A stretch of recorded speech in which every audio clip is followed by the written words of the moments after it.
Labrastories. I just want to say you're awesome and you're doing a great job.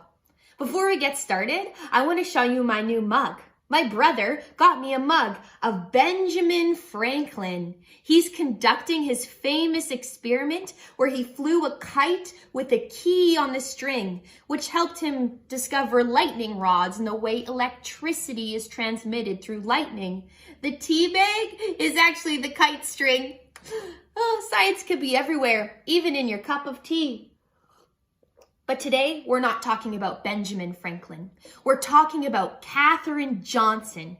Katherine Johnson was born in 1918 in West Virginia. She started college when she was just 15.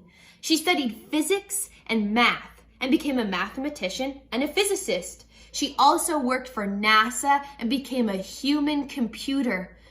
Wait, what's a human computer? I think it's time for a beaker break. Pipette! Dr. Pipette, hi! Hi, Jenna! Hello. Oh, what? Why are you up so early? We started learning earlier in the morning and I already ran into some questions. Wonderful! What are you learning about today? Today, we are learning about physicist, mathematician, and astronaut Katherine Johnson. Yes! She calculated the flight paths for NASA. Yeah, she did, but what does that mean, calculating flight paths? Oh, she told the captain of the spaceship exactly where to fly. Cool. It sounds simple, but it's important that the spaceship goes exactly where it is supposed to, so it doesn't run into anything. Cool. That probably involves a lot of math. Actually, I know that Katherine Johnson was known as a human computer. What does that mean? In Catherine's times, there was no such thing as computers or fancy calculators like we have today. So, people were hired to do the work of computers. Wow, that sounds like a hard job. Computers do a lot and we just take them for granted every day. Yes, and you must be very smart and confident. You would have to trust that your calculations were correct and that you were giving the right information. Cool. Sounds like everybody's safety depends on your calculations. Katherine must have been really smart and really confident. Oh, absolutely. And her job was extremely essential in the journey of space exploration. Oh, it sounds like Katherine did a lot. She did. She was extremely important. Oh, let's go learn more.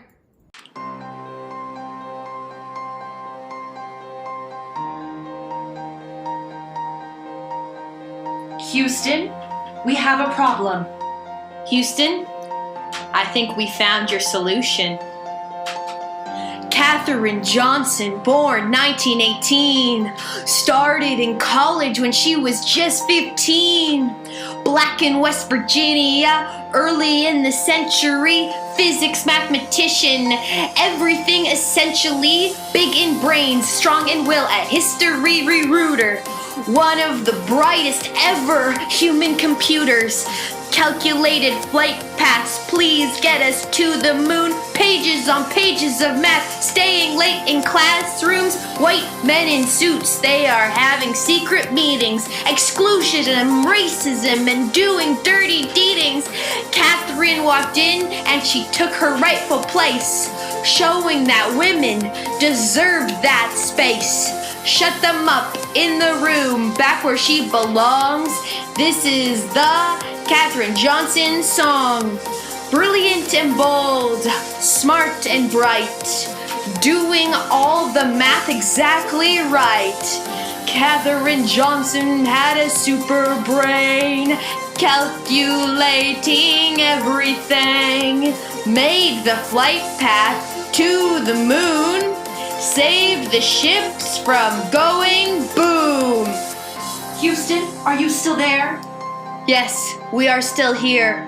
What's your status? Katherine saved us again.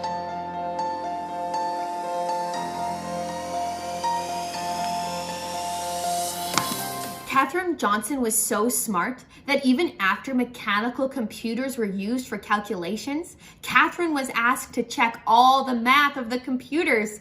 She was brilliant. She also helped write the textbook for space exploration. Katherine continued to work for NASA for 33 years. Do you want to try some space experiments? Let's go. For this space experiment, we're going to fly planes and test their flight path. So you're going to need 3 different types of materials. If you don't have 3 different types of materials, you can do this with just 1. I'm just using 3 to compare distances. I'm going to use newspaper. I just got this from a flyer that was delivered to my house. Tinfoil, which I got from the roll in the drawer, and some construction paper. For each one, we're going to make a rocket ship.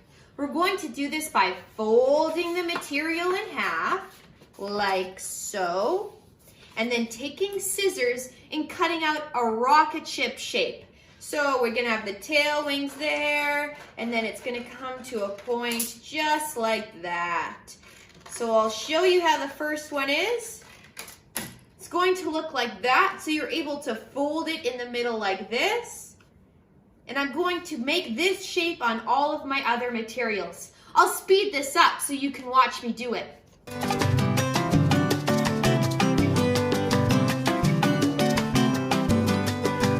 Okay, I've made the tinfoil one, so it can open up and close. Now for the last one, the newspaper.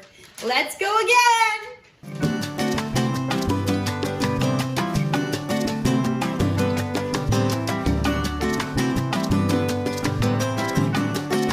Okay, I made some adjustments so all 3 of my rocket ships were the same size. Now, I'm going to take a straw and place it inside of one of them and then tape the sides shut. I'll go fast so you can also see how this is done.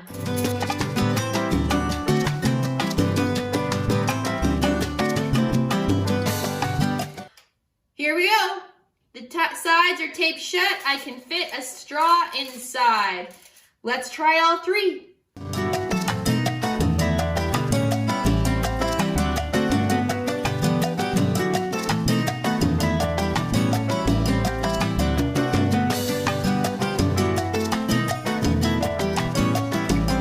A tape mustache isn't a required step, but it made me feel happy. How are we going to fly our rocket ships? Well, we're going to stick the straw in them and blow. Now, what do you think will be fastest? The aluminum plane, the construction paper plane, or the newspaper plane? Let's test fly all 3 of them. Ow! Line up your 3 ships, or if you have 1, line up your 1. Grab your straw. Insert the straw into the base of the ship. Make sure all the sides are taped down so no air can get through. Stand straight and blow as hard as you can. 3, 2, 1. Blast off for the aluminum plane. Did a little bit of a nosedive and a spin there. That could be an engineering issue. And let's try the newspaper plane. 3, 2, 1. Failure to launch. Need a little bit of a harder blow there. And the construction paper plane. 3, 2, 1.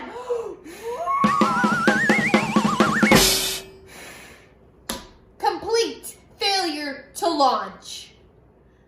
I used my trusty tape measure to measure the distances my planes flew. The aluminum ship flew 75 centimeters. The newspaper ship flew 80 centimeters. And my construction paper ship flew 0 centimeters. Does this mean we should make airplanes and rocket ships out of newspaper? No, it means I make bad rocket ships. And the air I blow into the straw needs to be more powerful than the ship is heavy. The construction paper is too heavy for my breath alone to move the ship. If we attempt attach this construction paper plane to a really strong jetpack, I bet it would fly farther than 80 centimeters. You can try this experiment with paper airplanes too, the kinds you fold in half. I'll show you how to do that right now, quickly. If you don't have the materials to make the other kind of rocket ship, we can make a simple one with a paper airplane, which actually might fly better than the other one anyway. To build an paper airplane, take a piece of paper and fold it in half, like so, and then fold the corners down here. There's lots of ways to make a paper airplane, and none of the ways are wrong. I'll just show you the way I make it. So far your plane should look like this, and then I fold it like this in half. So just to recap, full piece of paper, fold it in half to get that crease down the middle, fold the corners down to meet the center, fold the whole thing in half, and then you can fold each of the wings down on the side. I like to fold them down so they touch the bottom like that. Match it on the other side. And there you go. You have your very simple paper airplane, which you can also conduct flight, path, and distance experiments with. Get ready to blast off! Building a spaceship in real life takes about 4 to 10 years. It also costs around $500 million and takes a whole team of people to construct. It takes a spaceship about 3 days to get to the moon, and it takes a spaceship about 21 months, it's almost 2 years, to get to Mars. Katherine worked on missions to both the moon and Mars. I love that. I wish I could go to space. You know what I think it's time for? A laugh break with Funny Bones at Comedy Corner. Hit it, Funny Bones! Hey everyone, it's Funny Bones, and I'm back with more ha-has. What did Mars say to Saturn? Give me a ring sometime! What is the astronaut's favorite key on a computer keyboard? The space bar! How do you organize a party? You plan it! Why did the astronauts leave the restaurant after 10 minutes? It had no atmosphere. Why is the moon worth $1? It has 4 quarters. How do astronauts get their babies to go to sleep? They rocket. What is the fast, loud, and crunchy snack? A rocket chip. Oh, wow. There are so many good space jokes. Can't wait to see you next time for more ha-ha-has.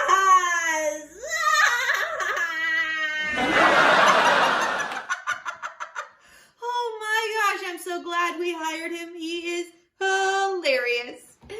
Oh, do you wish you were as smart as Katherine Johnson? I have a game that can help you sharpen your math skills. All you're going to need is a deck of cards. First, magic trick. I just pulled that out of the air. You can be a magician, a scientist, and an actor. Take your deck of cards and shuffle it or mix them up however you want. And all you're going to do is pick 2 cards at a time and add them together as fast as you can, okay? Let's try this together. You can cut the deck into 2 piles. Cut means just making it in 2 pieces.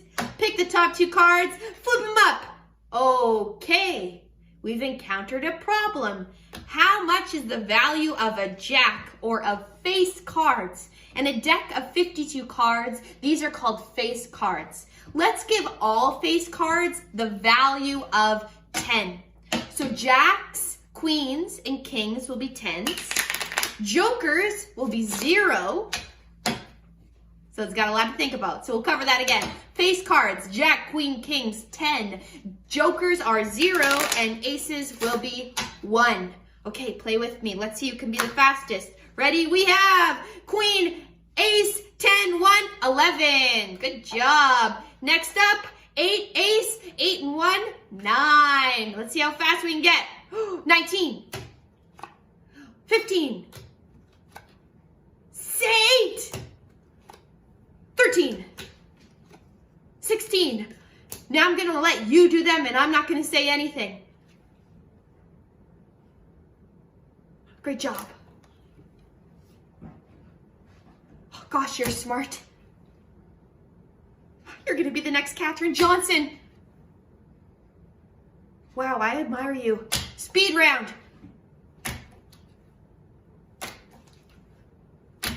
Last one, let's both do it. 12. Great work.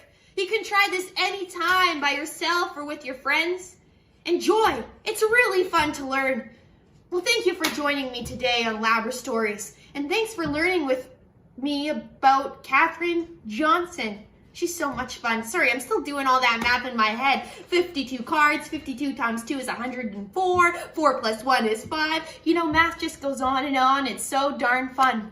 I hope you grow up to be an astronaut if that's what you want, or a chef, or a dog trainer, or anything in the world. Thanks for stopping by today. See you next week. Bye!